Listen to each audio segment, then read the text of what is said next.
کی جگہ یعنی جہاں اس کا مکان یا اس کی قبر بنے گی، اللہ تعالیٰ اس کو بھی جانتا ہے، اس کا بھی رب کریم نے بندوبست کیا ہے، اور یہ سب کچھ روشن کتاب میں مذکور ہے۔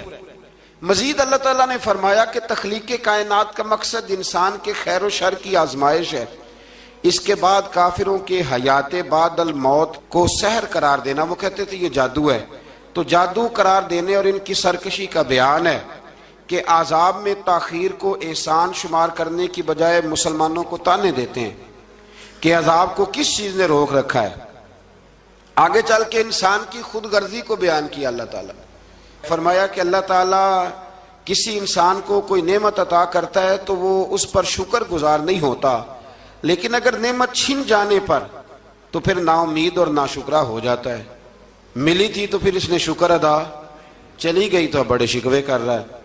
اسی طرح اگر مصیبت کے بعد کوئی نعمت ملے تو انسان اتراتا ہے، شیخی بھکارتا ہے۔ البتہ جو ہر حال میں صابر شاکر رہے اور عمل صالح کرے تو ان کے لیے بخشش ہے اور بڑا اجر ہے۔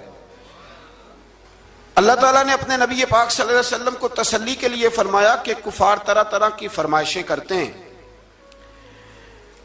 کہتے ہیں کہ آپ پر کوئی خزانہ کیوں نازل نہیں کیا گیا، آپ اور آپ کے صحابہ غربت میں وقت گزارتے ہیں، تو معاذ اللہ یہ وہ طعنہ دیتے تھے کہ کوئی خزانہ کیوں نہیں نازل کیا گیا، اور آپ کی تائید کے لیے فرشتہ کیوں نہ اترا۔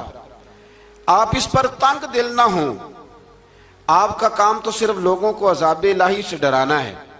اس صورت میں بھی قرآن کریم کے کلام الہی ہونے کا انکار کرنے والوں کو چیلنج دیا گیا ہے کہ اپنے تمام حمیتیوں کو ملا لو اور قرآن پاک جیسی 10 صورتیں بنا کے دکھاؤ، لیکن بنا سکتے؟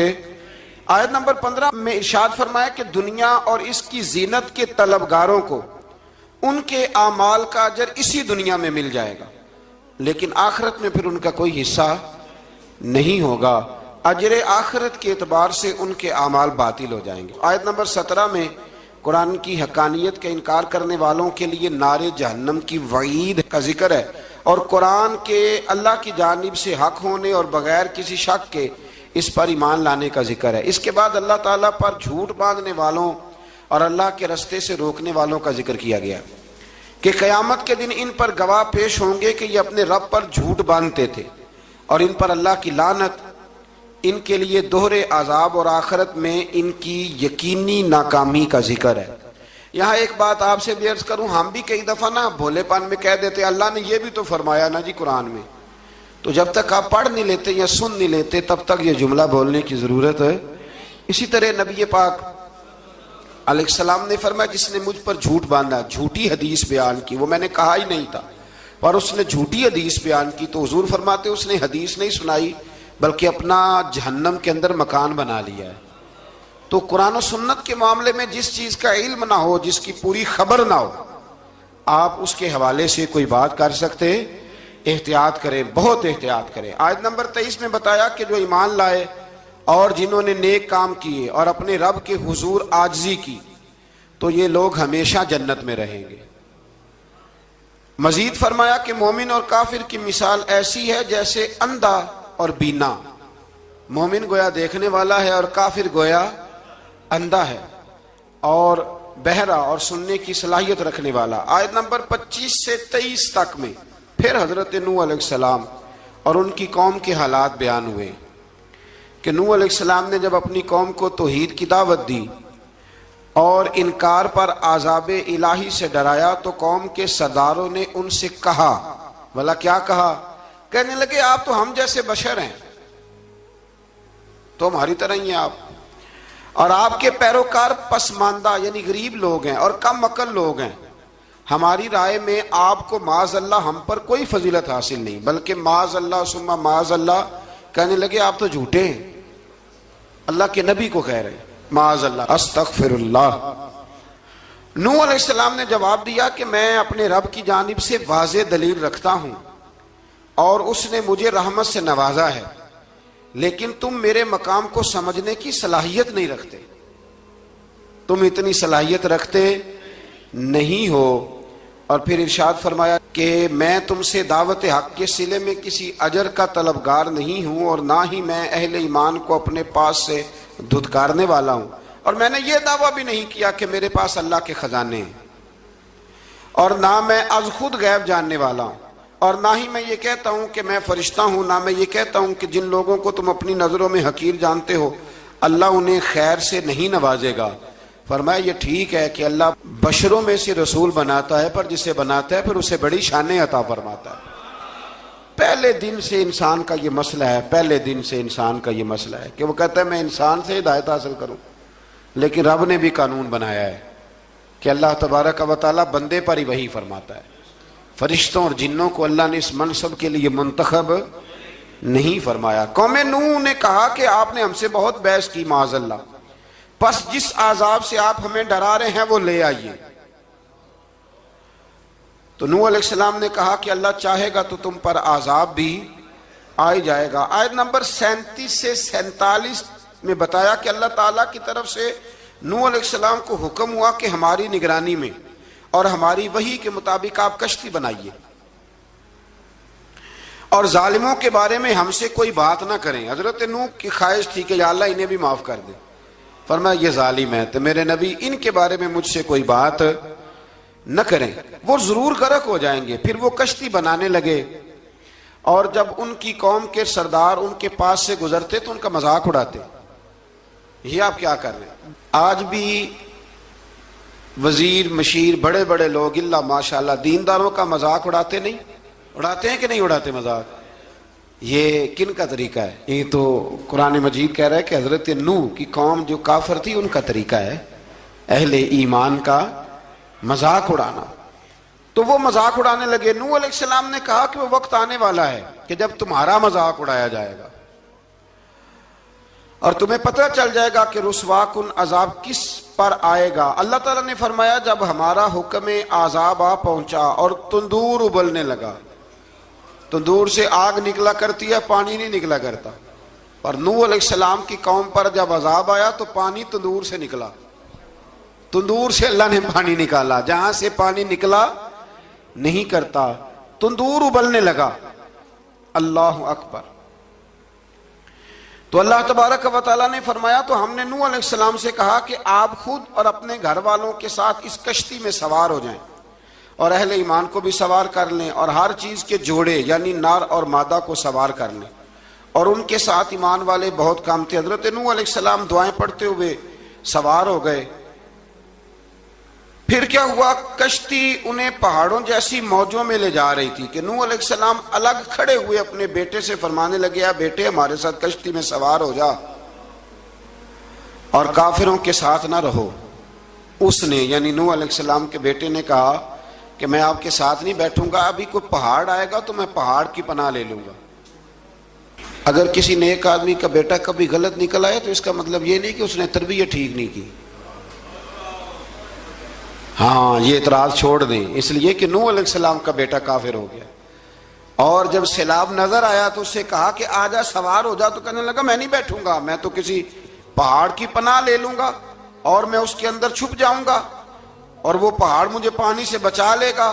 نوح علیہ السلام نے کہا آج اللہ کے حکم کے سوا کوئی بچانے والا نہیں ہے سوائے اس کے جس پر اللہ رحم فرمائے۔ پھر ان دونوں کے درمیان موج حائل ہو گئی، ایسے ایک موج اٹھی اور حضرت نوح کا بیٹا ڈوب گیا۔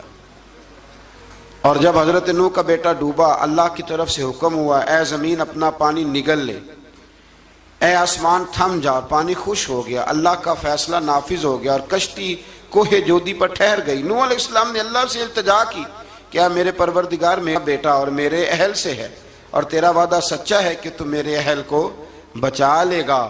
اللہ نے فرمایا نوح وہ آپ کے اہل میں سے ہے ہی نہیں، وہ آپ کے اہل میں سے ہے ہی نہیں۔ اہل میں سے وہ ہوگا جو آپ کے طریقے پہ چلے گا، جو طریقے پہ نہ چلے وہ نسل میں سے ہے ہی نہیں، وہ ختم ہو گئی بات۔ اللہ اکبر۔ اس کے اعمال ٹھیک نہیں، جس بات کی حقیقت کا آپ کو معلوم نہ ہو اس کے بارے میں سوال نہ کریں۔ تو نوح علیہ السلام نے اللہ تعالیٰ سے اپنی اس اجتہادی خطا پر مغفرت اور رحم کی دعا کی۔ پھر طوفان نوح تھم جانے کے بعد وہ سلامتی کے ساتھ اتر گئے۔ اجتہادی خطا میں نے ایک لفظ بولا ہے، یہ اجتہادی خطا کا مطلب یہ ہے کہ بعض اوقات انبیاء سے ایسی باتیں سرزد ہو جاتی ہیں کہ جو تعلیم امت کے لیے ضروری ہوتی ہیں، تاکہ لوگوں کو پتہ چل جائے کہ اللہ کی بارگاہ میں توبہ کیسے کرنی ہے۔ اگر وہ لوگ توبہ نہ کرتے تو ہمیں توبہ کے طریقے سمجھ میں، یعنی ان سے اجتہادی خطا ہو گئی، کہنے میں کرنے میں کوئی ایسی بات ہو گئی جو بظاہر اللہ تعالیٰ کی رضا والی، تو فوراً معافی مانگ لیتے تھے۔ لیکن اب امتی اٹھ کے کہے کہ نبی گناہ گار ہے، معاذ اللہ۔ حضرت آدم نے دعا مانگی تھی نا، ربنا ظلمنا انفسنا، اے اللہ ہم نے اپنی جانوں پر ظلم کیا، انہوں نے کہا تھا۔ تو اگر کوئی بندہ حضرت آدم کو ظالم کہے گا تو کافر ہو جائے گا۔ تو اگر وہ کہے کہ وہ تو خود کہہ رہے ہیں، ایک بندہ اڑ جاتا ہے، کہتے ہیں تو خود کہہ رہے ربنا ظلمنا، تو خدا کے بندے وہ اللہ کے نبی ہیں، وہ رب سے کہہ رہے ہیں، وہ عاجزی کے طور پر کہہ رہے ہیں۔ کچھ لوگ اڑ جاتے ہیں، کہتے ہیں خود حضور نے کہا ہے جی انا بشر مثلکم، میں تمہاری طرح کا بشر ہوں، خود نبی پاک نے کہا ہے۔ عجیب بیوقوف بندے ہو، نبی کریم تو کہہ سکتے ہیں پر امتی اٹھ کے نہیں کہہ سکتا۔ اس نے تو کہنا ہے وہ حبیب اللہ ہے، اس نے تو کہنا ہے وہ قیامت میں شفاعت کرنے والے ہیں، امتی نے تو کہنا ہے وہ سارے نبیوں کے سردار ہیں، وہ امام الانبیاء ہیں۔ امتی وہ لفظ ادا کرے گا جو اس کے بنتے ہیں۔ اب کوئی بندہ اٹھ کے کہہ دے، دیکھے نا ایک بہت بڑا عالم تقریر کرتے ہوئے کہے جی میں تو ان پڑھ آدمی ہوں، تو اس کا شاگرد کہے کہ استاد جی قسم اٹھائے آپ نے تقریر میں کہا نہیں میں ان پڑھ ہوں، آپ تو ان پڑھ ہے۔ تو یہ بات ادب ہے کہ بے ادبی ہے؟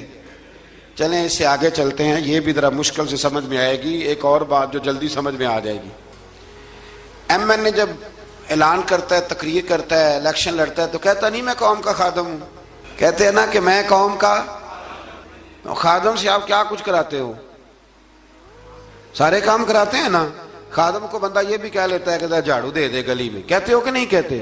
تو اس نے بھی تو سپیکر میں کہا میں خادم ہوں، کہو اس سے کہ جھاڑو دے گلی میں آ کے، پھر پتہ کیا حال ہوگا؟ جھاڑو تو نہیں آئے گا اور ہو سکتا ہے کچھ ہے آ جائے۔ تو اس لیے اب کوئی بندہ کہے جی انہوں نے خود کہا ہے، تو ایک کچھ پوری جماعت ہے لوگوں کی جو بات کو سمجھتی نہیں، کہتے ہیں خود کہا ہے میں بشر ہوں، انہوں نے خود کہا میں غیب نہیں جانتا، انہوں نے خود کہا میرے پاس خزانہ کوئی نہیں، انہوں نے خود کہا میرے پاس کوئی شے نہیں۔ تو اس لیے آپ سمجھیں کسی کے لفظوں پر اگر آپ گرا لگا کے بیٹھیں گے تو پھر اس سے بے ادبی ہوگی۔ تو نوح علیہ السلام نے اللہ سے اپنی اجتہادی خطا کی معافی مانگی۔ اب حضرت نوح کو کوئی خطا کار کہے گا تو بہت بڑا مجرم بن جائے گا، اس لیے کہ وہ اللہ کے نبی ہیں۔ آیت نمبر 50 میں قوم عاد کا ذکر ہے، اور ان کی طرف دعوت توحید دینے کے لیے اللہ تعالیٰ نے حضرت ہود علیہ السلام کو بھیجا۔ ہود علیہ السلام نے قوم سے کہا کہ میں تم سے کسی چیز کا اجر طلب نہیں کروں گا، میرا اجر میرے اللہ کی بارگاہ میں ہے، پاس تم اپنے رب سے بخشش مانگو، پھر اس کی بارگاہ میں توبہ کرو، اللہ تعالیٰ تم پر موسلا دار بارش برسائے گا اور تمہاری قوت میں اضافہ فرمائے گا۔ قوم عاد نے دعوت حق کو رد کیا اور ایمان نہ لائے، بلکہ ہود علیہ السلام پر طنز کیا۔ وہ کہنے لگے کہ ہمارے تو معبودوں نے، ہمارے بتوں نے معاذ اللہ آپ کو پاگل بنا دیا ہے، آپ کو مجنون بنا دیا ہے، الٹا حضرت ہود کو کہنے لگے، اس لیے آپ ایسی باتیں کرتے ہیں۔ ہود علیہ السلام نے کہا میں اللہ کو گواہ بناتا ہوں اور تم بھی گواہ رہنا کہ میں تمہارے شرک سے بری ہوں، اور میں اللہ پر توکل کرتا ہوں، اور میں نے رسالت کا حق ادا کر دیا ہے۔ آیت نمبر 58 میں اللہ تعالیٰ نے فرمایا جب ہمارے عذاب کا وقت آ گیا تو ہم نے اپنی رحمت سے ہود اور ان کے ساتھ مومنوں کو نجات عطا کی۔ قوم عاد نے اللہ کی نشانیاں اور رسولوں کو جھٹلایا اور دنیا اور آخرت میں لعنت کے حقدار ہوئے۔ آیت نمبر 61 میں پھر سے حضرت صالح علیہ السلام اور ان کی قوم سمود کے حالات کو بیان کیا گیا۔ حضرت صالح نے کہا ہے میری قوم اللہ وحدہ لا شریک کی عبادت کرو، اس سے بخشش طلب کرو، اس کی بارگاہ میں توبہ کرو، اس نے تمہیں زمین سے پیدا کیا ہے، اس پر آباد کیا ہے۔ جواب دیا ہے صالح ہمارے آباء و اجداد کے معبودوں کی عبادت کو روکنے سے پہلے ہمیں آپ سے بڑی امیدیں تھیں، اور اب آپ ہمیں روکنے لگ گئے ہیں باپ دادا کے دین سے، لیکن اب ہمیں آپ کی دعوت کے بارے میں شکوک ہیں۔ صالح علیہ السلام نے اپنی قوم سے کہا کہ یہ اللہ کی اونٹنی ہے اور یہ تمہارے لیے نشانی ہے، اسے چرنے کے لیے آزاد چھوڑ دو اور اسے تکلیف نہ دینا۔ اللہ اکبر، ورنہ تمہیں عذاب پہنچے گا۔ انہوں نے اونٹنی کی کونچیں کاٹ ڈالی۔ صالح علیہ السلام نے کہا تم صرف 3 دن اپنے گھروں میں مزے اٹھا لو، 3 دن، پھر اللہ کا یقینی عذاب آئے گا۔ پھر ایک چنگاڑ نے ان کو آ دبوچا، وہ اپنے گھروں میں گھٹنوں کے بل اوندے پڑے رہ گئے۔ صرف صالح علیہ السلام ان کے ساتھ اہل ایمان اس عذاب سے بچے. یہ 3 قوموں کا ذکر ہو گیا، نوح علیہ السلام کی قوم کا بھی، ہود علیہ السلام کی قوم کا بھی، اور حضرت صالح علیہ. آگے اللہ تبارک و تعالیٰ نے آیت نمبر 69 میں اس بات کا بیان فرمایا کہ حضرت ابراہیم علیہ السلام کے پاس فرشتے بشری شکل میں آئے، انسانی شکل میں. انہوں نے اجنبی مہمانوں کے لیے بچڑے کا بھنا ہوا گوشت تیار کرایا. آپ یقین کریں کچھ باتیں لوگ ایسی بیان کرتے ہیں کہ جن کو نہ سن کے بندے کا دل کرتا ہے کہ اس بندے کو بتائیں کہ یار یہاں تو دین سارا پڑھ. ایک صاحب مجھے کہنے لگے جی میں ایک پیر صاحب کے پاس گیا تھا تو بڑی مرغن غذائیں تھیں، انہوں نے میری بڑی خدمت کی پر مجھے نہیں اچھا لگا، پیروں کو چاہیے سادی روٹی رکھیں. میں کہ تو پیراں واسطے لسٹ بنا خاں انہوں نے کس طرح دا ہونا چاہیے. یہ بہت بڑی مصیبت ہے. اگر آپ سادہ کھانا کھلا دیں تب بھی اعتراض ہے، اچھا کھلا دیں کہنے رولا ہے کوئی پیر چوکھے مالدار. دونوں طرف سے مسئلہ. تو کہنے لگا جی نہیں پیروں کا کیا کام ہے، وہ کڑائیاں اور وہ سارے. تو پھر میں نے انہیں کہا کہ آپ اس طرح کریں، گھر جا کے نا تو 12ویں سپارے کی تلاوت کریں. حضرت ابراہیم نے اپنے مہمانوں کے لیے بھونا ہوا کھانا تیار فرمایا تھا. تو آپ کیا کہیں گے کہ حضرت ابراہیم درویش نہیں تھے؟ عجیب بات ہے بھائی، آپ ہر بات میں ہٹ جاتے ہیں. دین ہم نے وہ لینا ہے جو اللہ کا قرآن ہمیں دیتا ہے اور رسول اللہ کی حدیث ہمیں دیتی ہے. جب انہوں نے دیکھا کہ مہمان کھانے کی طرف ہاتھ نہیں بڑھا رہے تو ان کو ڈر محسوس ہوا.